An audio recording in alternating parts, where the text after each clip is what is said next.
Top quality और consistent performance के लिए सिर्फ सिल्वर पंप नाम याद रखना। ಸಾಕಷ್ಟು ವಿವರಗಳನ್ನು ನಾವು ಕೊಡ್ತಾ ಇದ್ದೀವಿ. ಬೇರೆ ಬೇರೆ ಕಡೆಯ ವ್ಯವಸ್ಥೆಗಳು ಯಾವ ರೀತಿ ಇದೆ ಅದೆಲ್ಲದರ ಸತ್ಯ ದರ್ಶನವನ್ನು ಇವತ್ತು ಟಿ ವಿ ನೈನ್ ಮಾಡ್ತಾ ಇದೆ.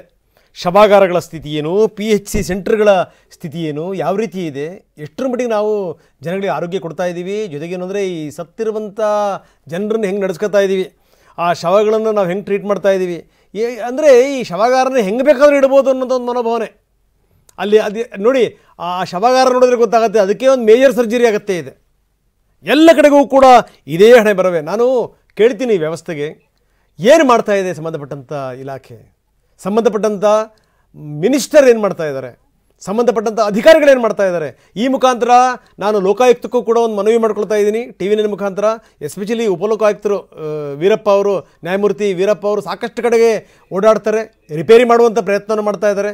ನಾನು ಒಂದೇ ಮಾತನ್ನು ನಾನು ಅವರಿಗೆ ಕೇಳ್ತಾ ಇದ್ದೀನಿ, ದಯವಿಟ್ಟು ಲೋಕಾಯುಕ್ತರು, ಉಪಲೋಕಾಯುಕ್ತರು ಇದ್ರ ಕಡೆ ಗಮನ ಕೊಡಿ. PHC ಸೆಂಟರ್ಗಳು ಹೆಂಗಿವೆ ನೋಡಿ, ಶವಾಗಾರಗಳು ಹೆಂಗಿವೆ ನೋಡಿ. ಟಿ ವಿ ನೈನ್ ವರದಿಯನ್ನು ನಾವು ನಿಮಗೆ ಮುಟ್ಟಿಸ್ತೀವಿ ನಿಮಗೆ ವರದಿಯನ್ನು ಎಷ್ಟು ಮಟ್ಟಿಗಿವೆ ನೋಡಿ ಕ್ರಮ ಕೈಗೊಳ್ಳಿ. ರಿಪೇರಿ ಆಗಲಿಲ್ಲ ಅಂತಂತಂದರೆ ಇದು ಸಾಧ್ಯ ಇಲ್ಲ. ರಿಪೇರಿ ಆಗೋ ತನಕ ಟಿ ವಿ ನೈನ್ ಬಿಡಲ್ಲ.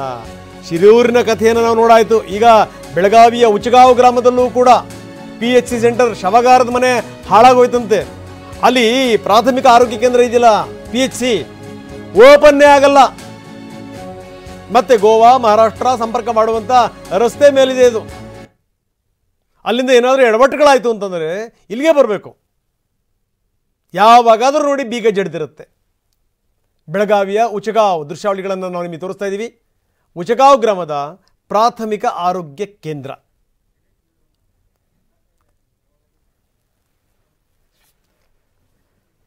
ಒಂದು ಸಂಗತಿನ ನಾವು ಹೇಳಲೇಬೇಕೇನು ಅಂದರೆ, ಎಲ್ಲ ಕಡೆಗೂ ಕೂಡ ಶವಾಗಾರ ಮಾಡಲಿಕ್ಕೆ ಸಾಧ್ಯನಾ? ಎಲ್ಲ ಕಡೆಗೂ ಕೂಡ ಶವಗಳನ್ನು ಇಡೋಕ್ಕೆ ಸಾಧ್ಯನಾ? ಎಲ್ಲ ಕಡೆಗೂ ಕೂಡ ಕೋಲ್ಡ್ ಸ್ಟೋರೇಜ್ ಮಾಡೋಕ್ಕೆ ಸಾಧ್ಯನಾ? ನಾವು ಇಲ್ಲ. ಆದರೆ ಮಾಡಬೇಕಾಗಿರುವಂಥ ಸ್ಥಳದಲ್ಲಾದರೂ ಮಾಡಲಿಲ್ಲ ಅಂತಂದರೆ, PHC ಸೆಂಟರ್ಗಳು ಗೊಬ್ಬು ನಾರ್ತಾ ಇದ್ದಾವಲ್ಲ, ಯಾರು ಜವಾಬ್ದಾರಿ ಇದಕ್ಕೆ? ಯಾರು ಜವಾಬ್ದಾರಿ?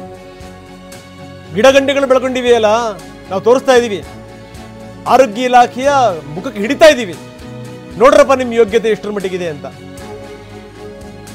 ಅದಕ್ಕೆ ದಿನೇಶ್ ಹೇಳ್ತಾರೆ ಎಲ್ಲ ಕಡೆಗೂ ಕೂಡ ಮಾಡೋಕ್ಕಾಗಲ್ಲ ನಿಜ, ಆದರೆ ಅದನ್ನು ಯಾವ ರೀತಿ ಮಾಡಬೇಕು ಅಂತ ನಾವು ನೋಡ್ತೀವಿ, ಎಲ್ಲೆಲ್ಲಿ ಸಾಧ್ಯನೋ ಅಲ್ಲಿ ರಿಪೇರಿ ಮಾಡ್ತೀವಿ. ಇದು ದಿನೇಶ್ ಗುಂಡೂರಾವ್ ಹೇಳಿದಂಥ ಮಾತು. ದಿನೇಶ್ ಗುಂಡೂರಾವ್ ಆರೋಗ್ಯ ಸಚಿವರು. ನೋಡೋಣ ಏನು ಮಾಡ್ತಾರೆ ಅಂತ. ಬನ್ನಿ, ದಿನೇಶ್ ಏನು ಹೇಳಿದ್ರು ತೋರಿಸ್ತೀವಿ. ಎಲ್ಲ ಕಡೆ ಒಂದೇ ಸಲ ಹಂಗೆಲ್ಲ ಮಾಡೋಕ್ಕಾಗಲ್ಲ. ಶವಾಗಾರ ಮಾಡಬೇಕಾದ್ರೆ ಅದಕ್ಕೆಲ್ಲ ವ್ಯವಸ್ಥೆಗಳಿರಬೇಕಾಗ್ತದೆ. ಅದನ್ನು ಯಾವ ಥರ ಮಾಡಬೇಕು ಅಂತ ನಾವು ನೋಡ್ತೀವಿ.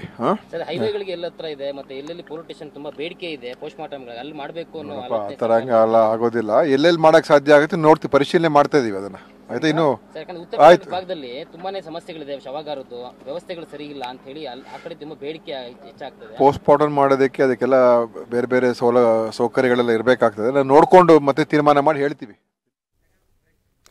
ನೋಡೋಣ ಯಾವ ರೀತಿ ಕ್ರಮ ಕೈಗೊಳ್ಬೋದು, ಏನು ಎತ್ತ ಅಂತ. ನಾವು ಇದಕ್ಕೆ ಸಂಬಂಧಪಟ್ಟಂಗೆ ಈ ವಿವರಗಳನ್ನು ಲೋಕಾಯುಕ್ತಕ್ಕೂ ಕೂಡ ಮುಟ್ಟಿಸ್ತೀವಿ. ಲೋಕಾಯುಕ್ತರು ಕೂಡ ಯಾವ ರೀತಿ ಕ್ರಮ ಜರುಗಿಸ್ತಾರೆ ನೋಡ್ತೀವಿ.